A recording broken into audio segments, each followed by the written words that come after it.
Queridos hermanos, queridos amigos, que el Señor me los bendiga en esta maravillosa noche, un día domingo de victoria, gracias al Señor.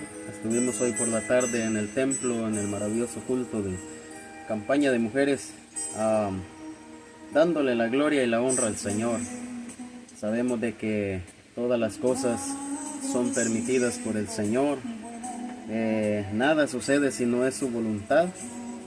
Todas las cosas, dice que Él está pendiente hasta de las aves. Quiero compartir en esta maravillosa noche unos versículos contigo. El libro de Génesis capítulo 45, maravilloso capítulo, habla de la vida parte de la vida de José, de Egipto. Dice que es cuando se da a conocer a sus hermanos. Creo que la mayoría ya conocemos la historia de José. Quiero leerte unos 9 versículos del capítulo 45. Dice la palabra del Señor, honrando al Padre, al Hijo y al Espíritu Santo. No podía ya José contenerse delante de todos los que estaban al lado suyo, y clamó: haced salir de mi presencia a todos. Y no se quedó nadie con él, al darse a conocer José a sus hermanos. Entonces se dio a llorar a gritos, y oyeron los egipcios, y oyó también la casa de Faraón.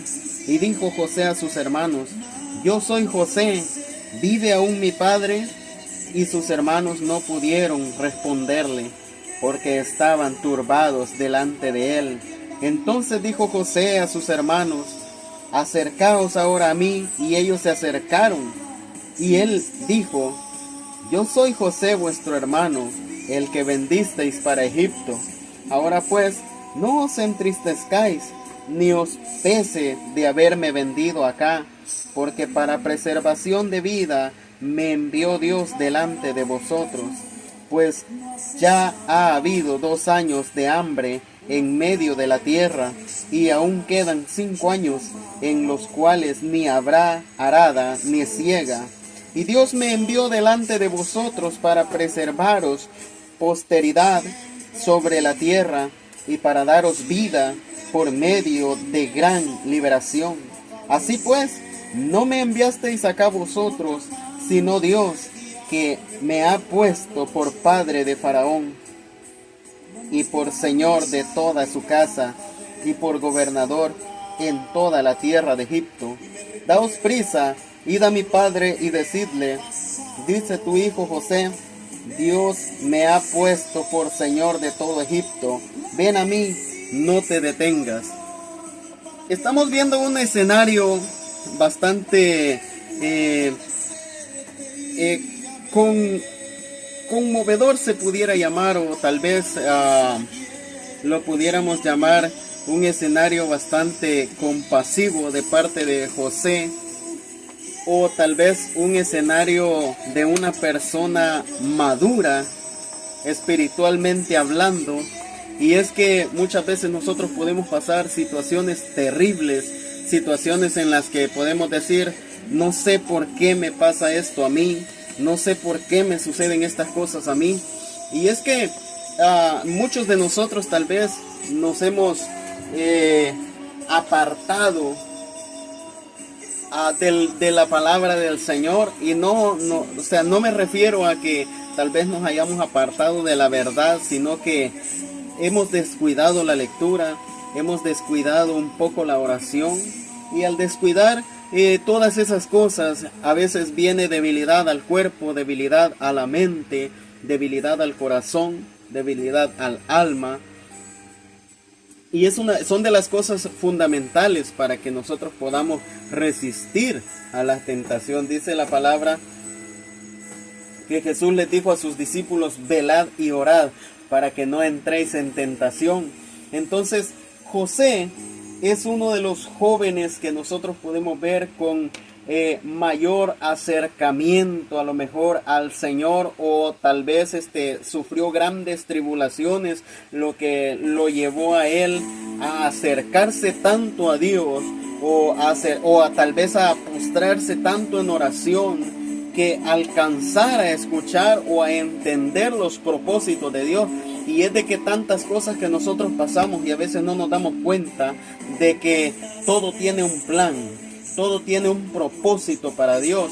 Tal vez tú estás pasando tribulaciones, tal vez te botaron del trabajo, te botaron de tu apartamento a lo mejor, y ahorita estás de posada en algún otro lugar, tal vez no tienes dinero para costear tus gastos a lo mejor, y tú dices, pero si yo soy un buen cristiano, pero si yo voy a la iglesia, si yo hago esto o hago el otro, pero ¿sabes qué?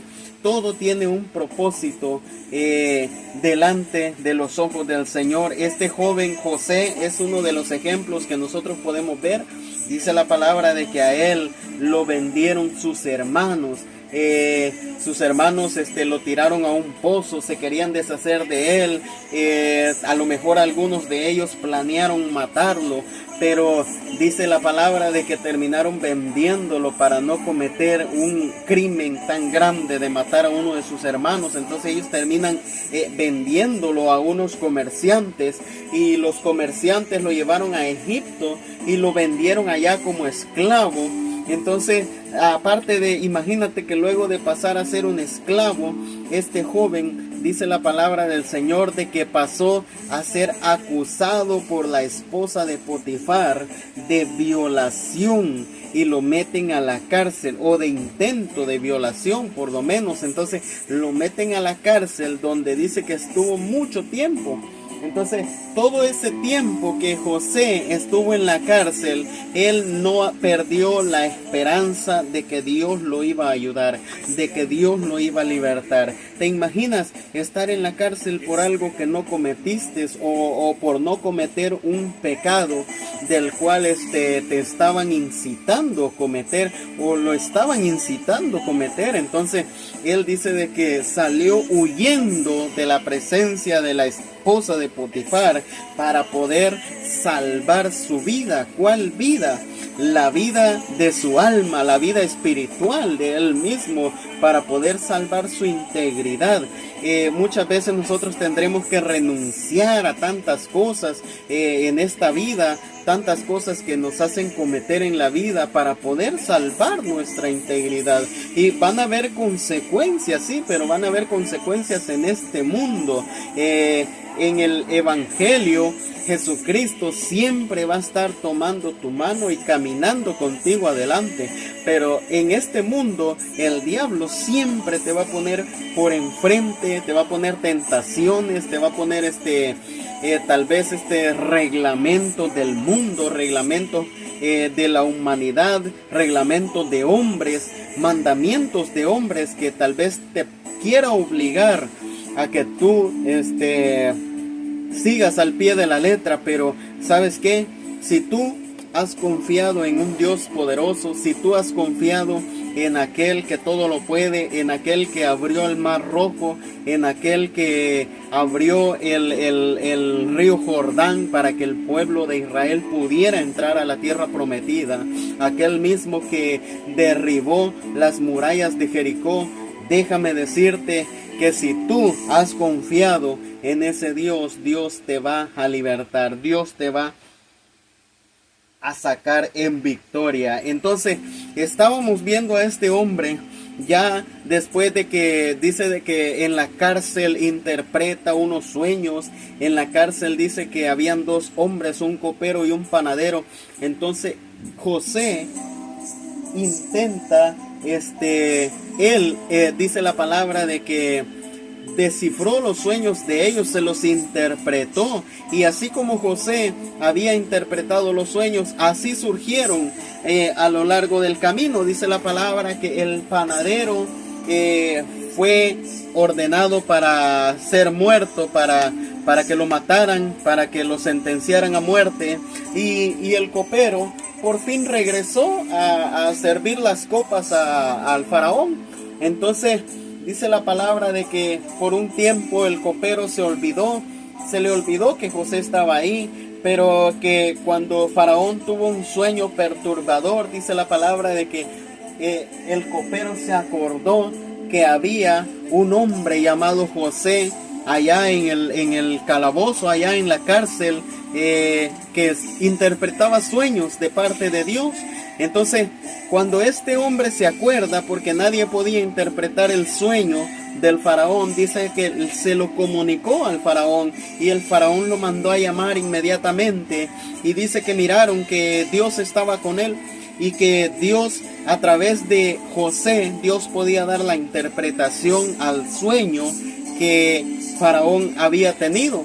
Y es de que cuando Dios está contigo, querido hermano, no importa dónde tú estés, no importa en qué lugar te encuentres, la palabra dice de que Dios te escogió a ti o me escogió a mí, y de lo más vil Él nos ha levantado, de lo más vil Él nos ha sacado a nosotros. Entonces, no importa dónde tú estés, no importa si tú eres un borracho, si tú no puedes dejar el vicio, si tú eres un mujeriego, si tú eres un fumador y no puedes dejar tu vicio, no importa, el Señor de ahí te va a sacar a ti, porque José allá estaba metido en la cárcel, en el olvido, nadie sabía que José existía ya. Me imagino que solamente el carcelero que le llevaba de comer sabía que José existía, y de ahí nadie más lo visitaba, nadie más sabía que él estaba ahí. Pero sin embargo, el copero, un día el Señor trajo los pensamientos al copero y dice: yo me acuerdo que hay un hombre allá en la cárcel que me dijo cómo iba a ser mi vida después que yo le conté mi sueño, y mira, ha resultado, yo estoy aquí sirviendo nuevamente la copa, probando la copa para ti, Señor. Entonces el faraón lo manda a llamar, y dice de que lo trajeron delante de faraón, y José finalmente puede interpretar el sueño. Gracias a Dios, primeramente interpreta el sueño de faraón, en el cual faraón dice de que no había otro hombre.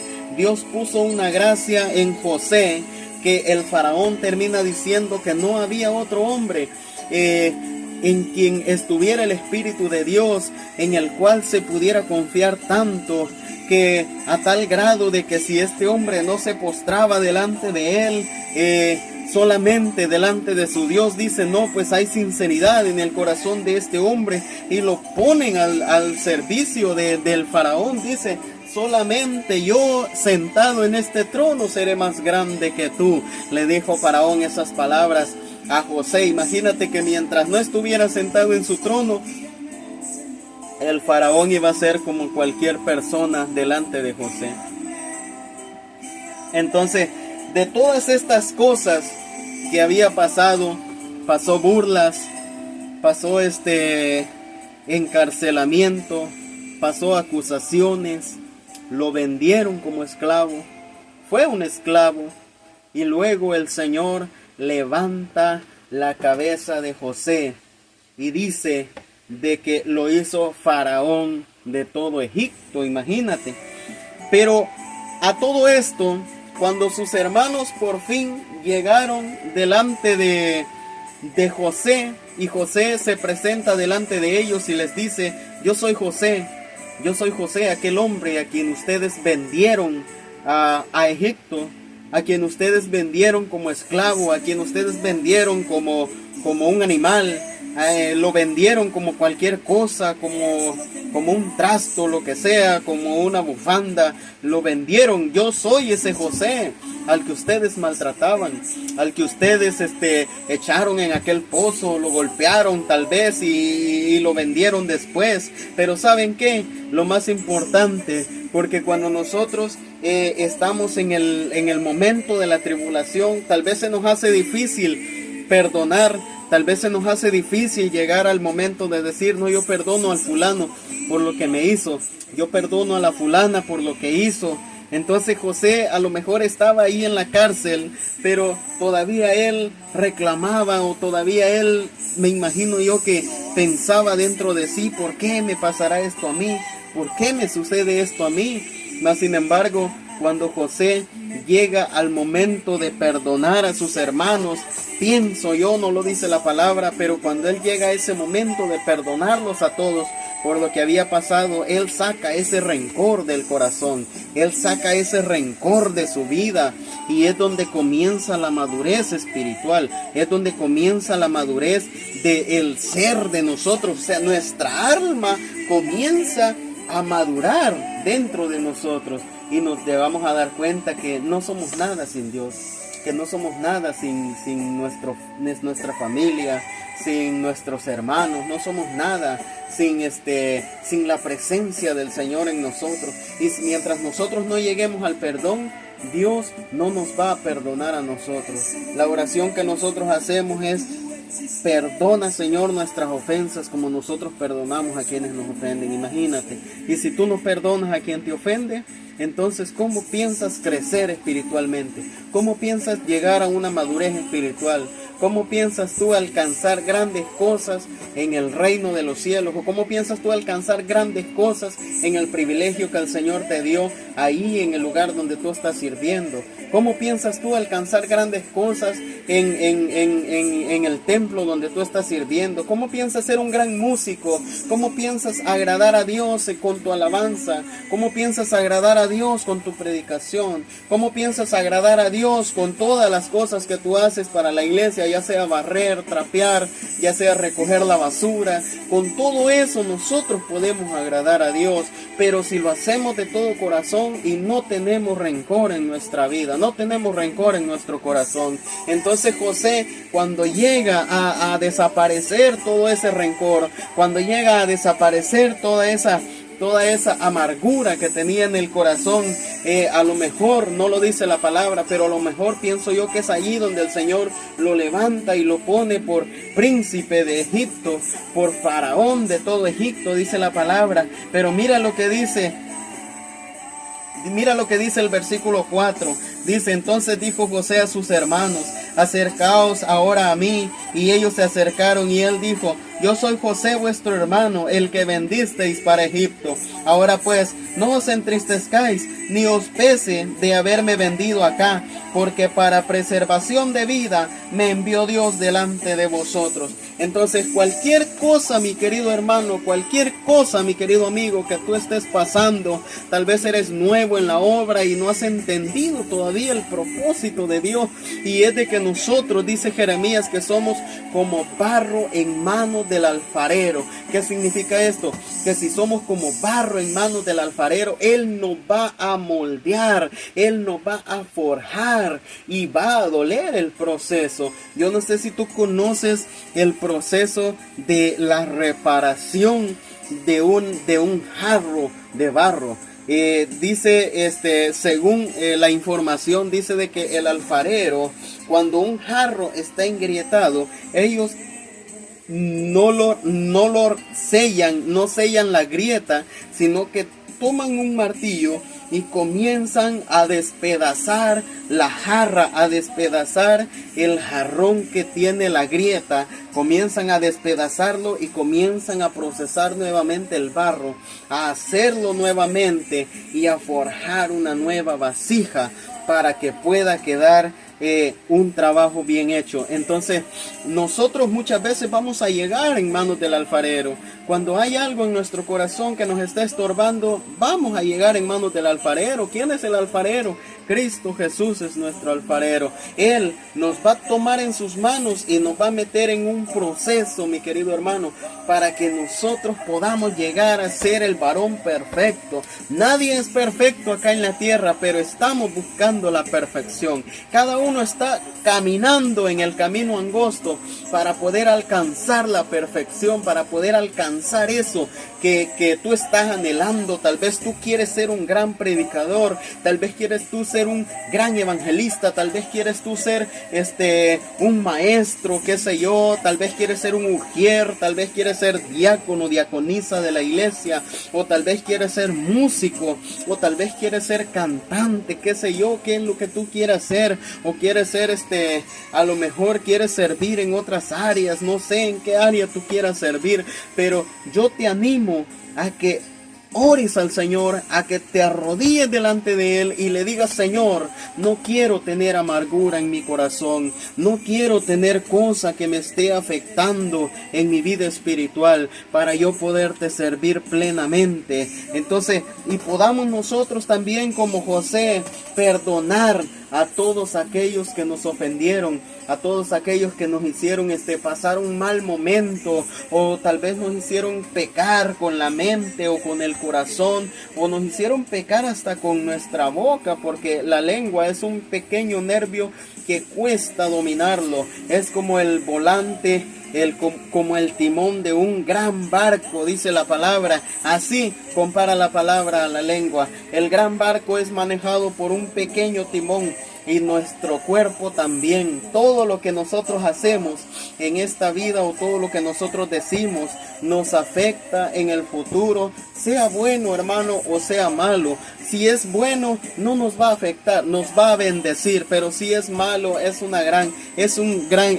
afecta en gran manera nuestra vida espiritual, porque luego los hermanos te ven mal, luego los amigos te ven mal, luego dice la gente y dice que es cristiano. Entonces tenemos que tener cuidado con la boca. Entonces, José sabía cómo comunicarse con sus hermanos. Imagínate el perdón que él les había dado, que él decía: no, es que ellos me golpearon, me echaron en el pozo, me vendieron, y luego yo vine a ser un esclavo aquí a Egipto. Entonces, cuando él dice: yo vengo a ser un esclavo aquí, pero no es culpa de mis hermanos, no es culpa de ellos, no es culpa de mi padre, de mi madre, no es culpa de ninguno de ellos, sino esto sucede porque Dios tenía el plan, Dios tenía el maravilloso plan de traerme aquí para preservar la vida de mis hermanos y de mi padre. Imagínate. El versículo 5 dice: ahora pues no os entristezcáis ni os pese de haberme vendido acá. No se sientan culpables, no sientan culpa ustedes por haberme vendido, o no lo vean como algo bien malo, dice, porque para preservación de vida me envió Dios, dice, me envió Dios delante de vosotros, pues ya ha habido 2 años de hambre en medio de la tierra, y aún quedan 5 años en los cuales ni habrá arada ni ciega, dice, y Dios me envió delante de vosotros para preservaros posteridad sobre la tierra y para daros vida por medio de gran liberación. Así pues, no me enviasteis acá vosotros, sino Dios. Imagínate qué madurez espiritual la que había alcanzado José. Después de todo lo que pasó el pobre José, muchos predicamos y decimos que las grandes cosas que le sucedieron a José, que a lo mejor no cualquiera pudiera resistir, no cualquiera pudiera pasar por esa situación, pero viéndolo, el final que José tenía, imagínate la gran madurez espiritual que José llegó a tener. ¿Cuántos de nosotros no quisiéramos tener esa madurez espiritual?